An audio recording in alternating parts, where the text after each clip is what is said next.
assez particulière qui sera en face cam, juste vous et moi, pour une FAQ.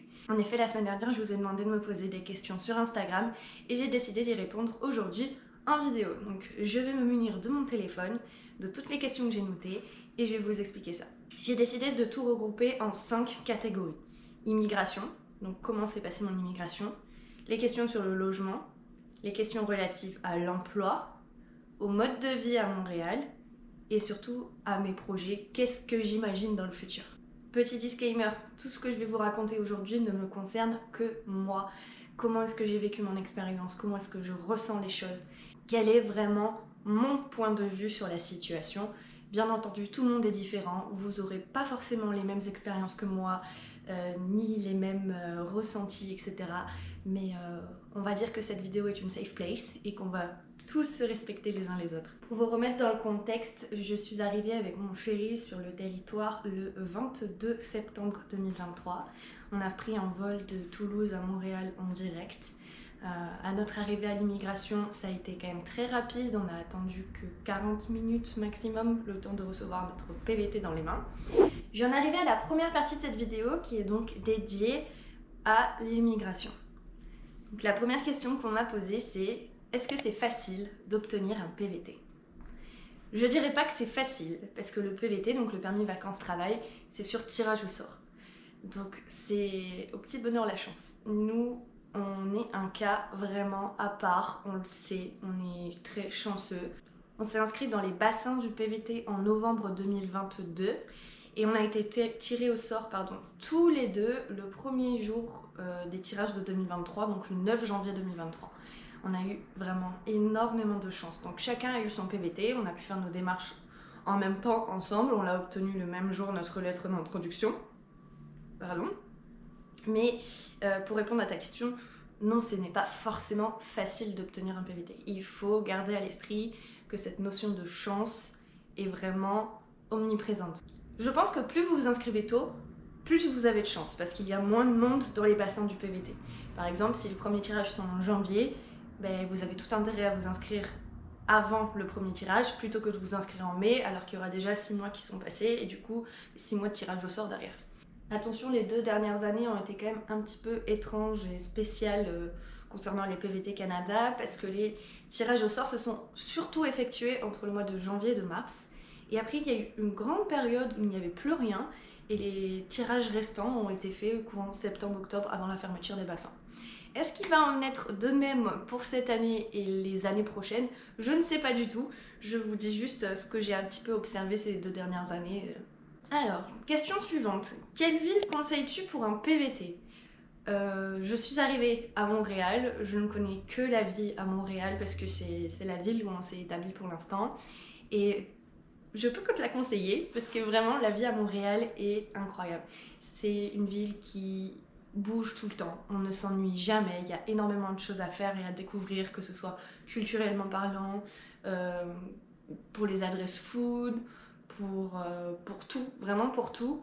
Montréal est très très grand, il y a une partie qui l'hypercentre où vous allez retrouver toutes les buildings, la fameuse skyline de Montréal.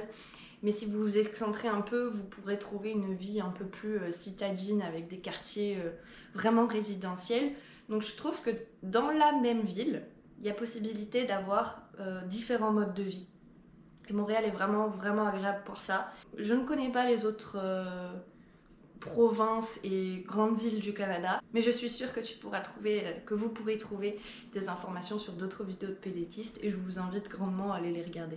Je suis vraiment satisfaite au bout de 6 mois de notre immigration, je suis contente de notre parcours, je suis vraiment contente de notre vie ici. Si c'était à refaire, je le referais 50 fois. Je regrette vraiment pas nos choix. On est très très bien ici, on apprécie vraiment notre mode de vie. On a trouvé des gens qui font partie maintenant de notre groupe d'amis et cœur sur eux parce que vraiment ils ont été le point positif à cette immigration.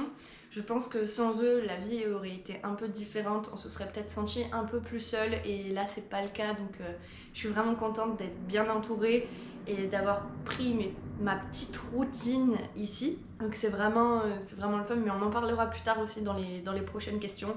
Je reviendrai sur d'autres aspects.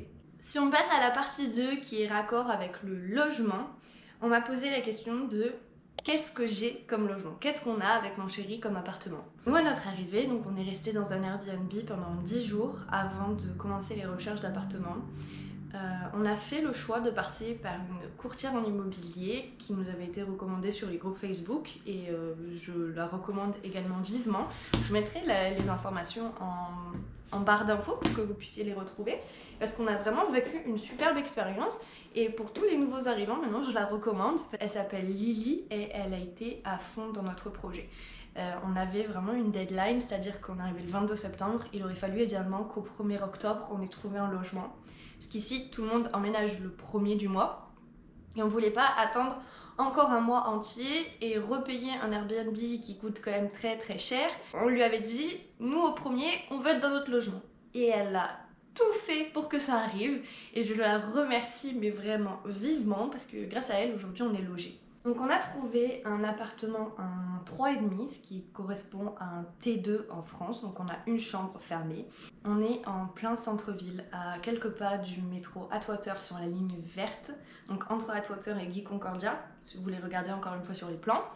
On donne vraiment sur la rue Sainte-Catherine, donc la rue qui traverse tout le centre-ville. On a énormément de restaurants à côté, on a un centre commercial, on a des Dolorama, on a tout ce qu'il faut pour subvenir à nos besoins le plus proche de la maison. On est à 10 minutes à pied du marché Atwater et ça c'est incroyable parce que ce marché je l'adore. Pour les Français, vous pouvez trouver du fromage pas cher là-bas. Et donc on paye 1800 $ par contre, donc on a la chance d'être deux. Il y a l'eau chaude ce qui est incluse, tous les électroménagers, donc on a la vaisselle, four micro-ondes, laveuse sécheuse. C'est vraiment cool. La majorité des appartements sont quand même équipés à Montréal et on ne voulait pas racheter des électroménagers, donc ça aussi c'était un de nos critères principaux. Mais on a dû meubler entièrement l'appartement parce qu'il était vide. On est dans un condo, donc dans une tour à appartement si vous voulez. On a une piscine, une salle de sport, on a aussi un locker, donc une sorte de cave au sous-sol. On est quand même bien équipé, il fait 50 mètres carrés, donc c'est pas grand mais c'est pas trop petit non plus. On a pu quand même caler 2 bureaux plus notre salon et on a notre chambre à côté, donc c'est quand même très agréable, on va pas se plaindre sur ce point là.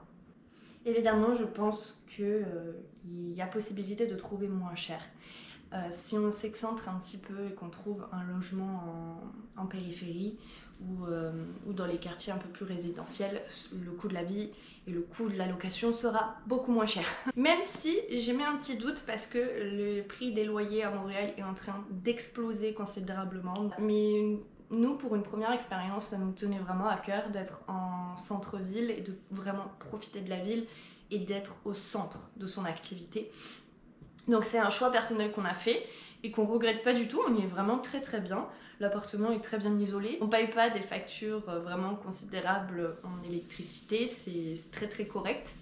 Et je pense que courant du mois de juillet-août cette année, on essaiera de trouver autre chose et de se reculer un petit peu et d'aller plus dans les quartiers résidentiels pour découvrir un autre mode de vie hors du condo.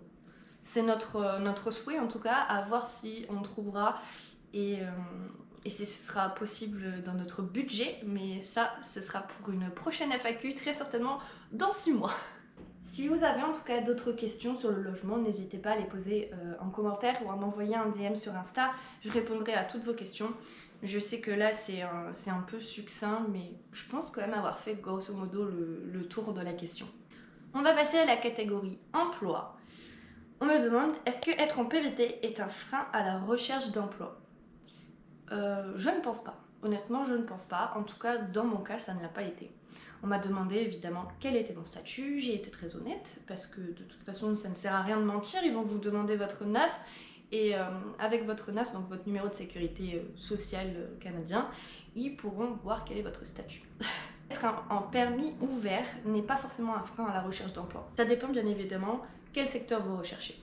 Si vous voulez plutôt un emploi alimentaire pour gagner au maximum d'argent et après faire vos voyages, ce sera clairement pas un frein. Vous pourrez trouver très facilement dans les cafés, les restaurants, les fast-foods, etc. Si vous voulez un emploi qui est catégorisé comme qualifié, ce sera un petit peu plus compliqué parce que là, il va falloir de l'expérience et des diplômes. Moi, j'ai mis 1 mois pour trouver un emploi qualifié d'adjoint administratif donc dans un organisme communautaire sur Montréal. Et le fait que j'ai un PVT n'a pas du tout été un frein. Au contraire, il y a plusieurs personnes dans mon cas dans l'entreprise.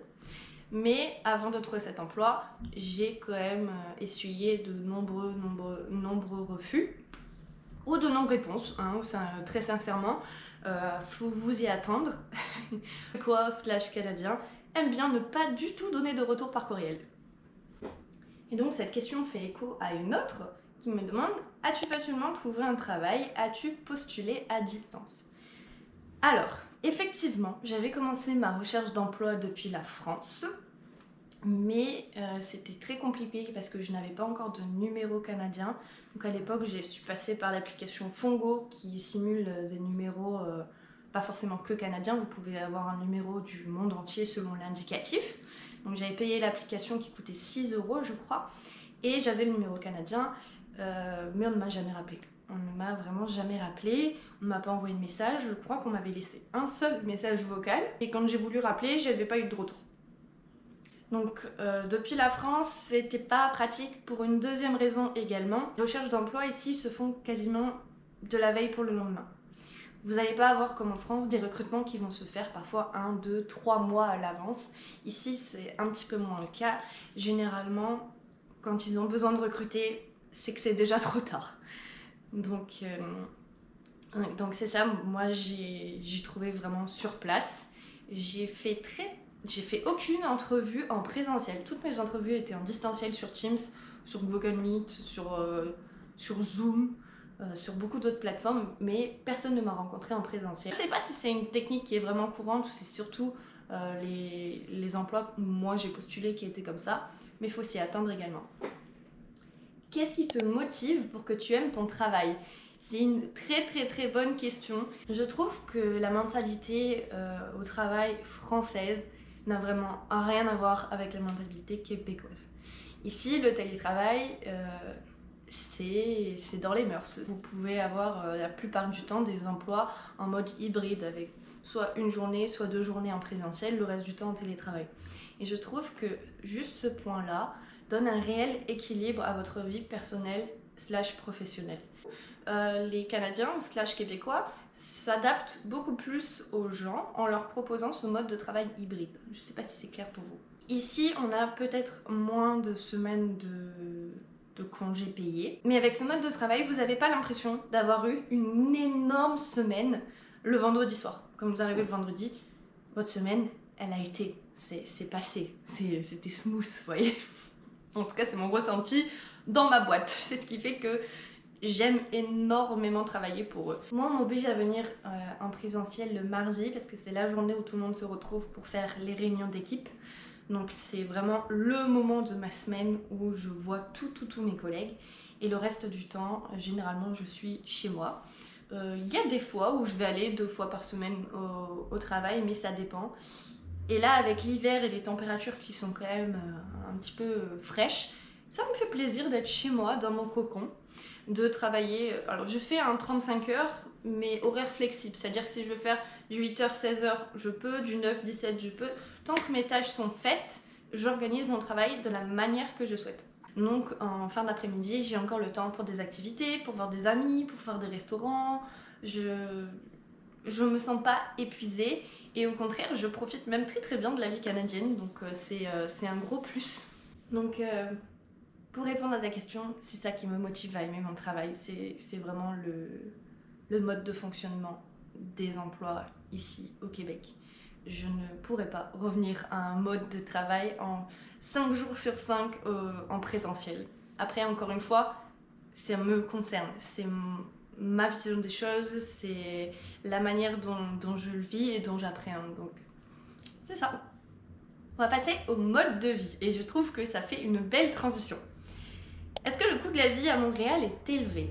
Alors, oui, il l'est, effectivement. Si on devait comparer, je dirais que Montréal est à peu près sensiblement comme Paris niveau financier.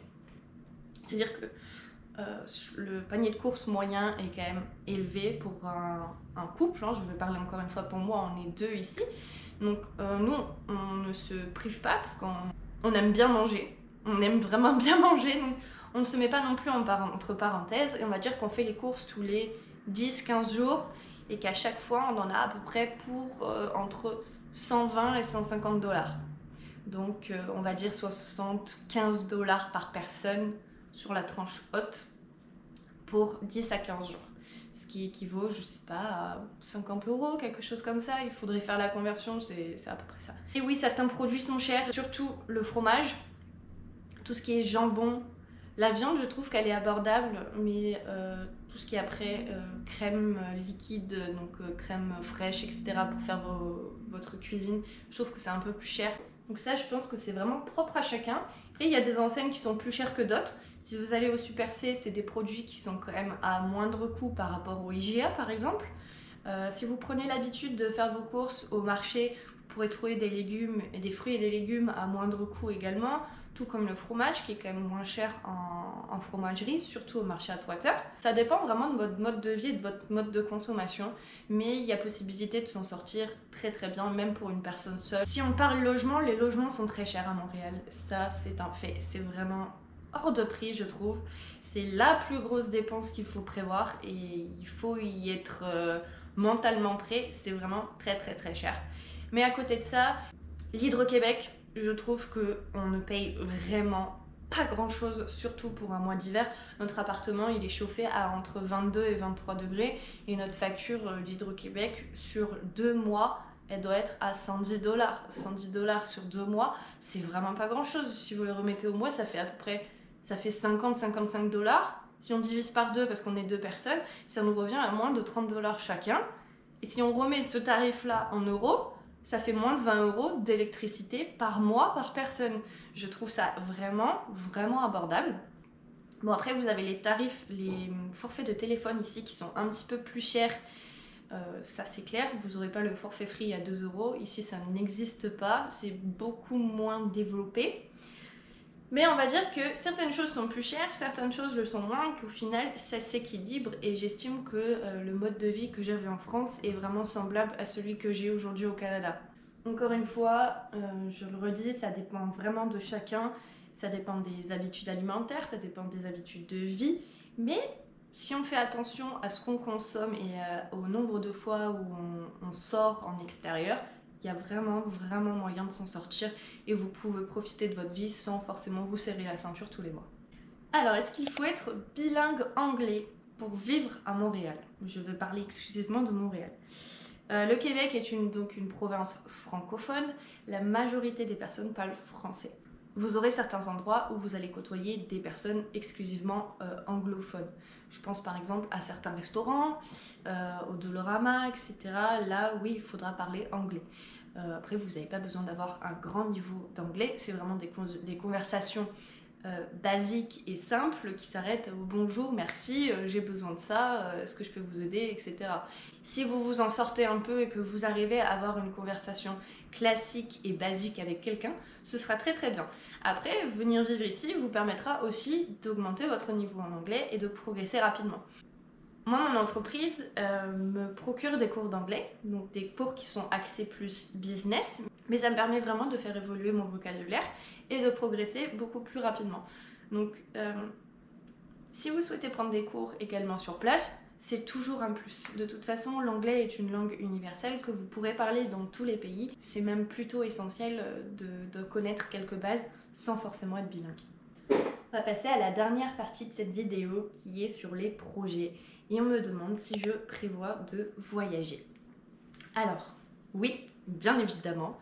Pour vous faire un petit récap, depuis qu'on est arrivé, on a visité Québec, on est allé dans les Laurentides, donc Mont-Tremblant, etc.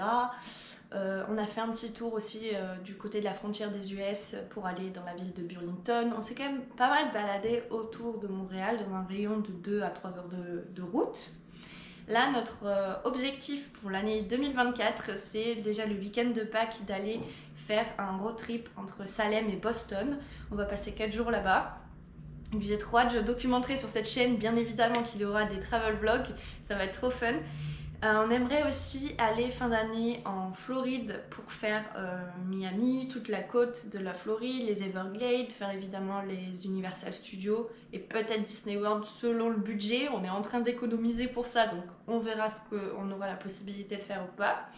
J'aimerais aussi aller à New York, j'aimerais faire d'autres activités autour de Montréal et au Québec, comme le parc Omega, etc. Donc oui, il y a quand même beaucoup de plans. Et idéalement en 2025, si on voit vraiment loin, j'aimerais aller à Hawaï, sur la côte ouest des États-Unis. Il y a vraiment beaucoup de possibilités ici. Et tant que j'y suis, j'ai vraiment envie de profiter et de tout visiter, en tout cas le plus possible, sans forcément me ruiner, mais évidemment je travaille pour mettre de l'argent de côté. Je pense qu'on a fait quand même un bon tour. J'ai beaucoup parlé sans forcément rentrer énormément en détail dans toutes les questions, mais c'est un premier bilan pour ces bientôt 6 mois sur les territoires québécois et plus précisément à Montréal.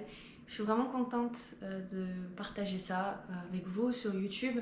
Je considère vraiment cette chaîne comme une sorte de mini journal intime virtuel qui me permettra de me replonger dans cette aventure dans quelques années. C'est vraiment super, je suis vraiment contente de la vie que j'ai ici et du contenu que je commence à fournir. C'est quelque chose de simple et qui me ressemble et pour moi c'est vraiment le plus important.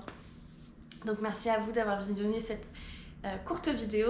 Encore une fois, si vous avez des questions, n'hésitez pas à les poser dans les commentaires. J'y répondrai soit directement par message, soit ce sera du contenu pour une prochaine FAQ sur cette chaîne. Merci à tous, portez-vous bien et on se retrouve bientôt. Ciao!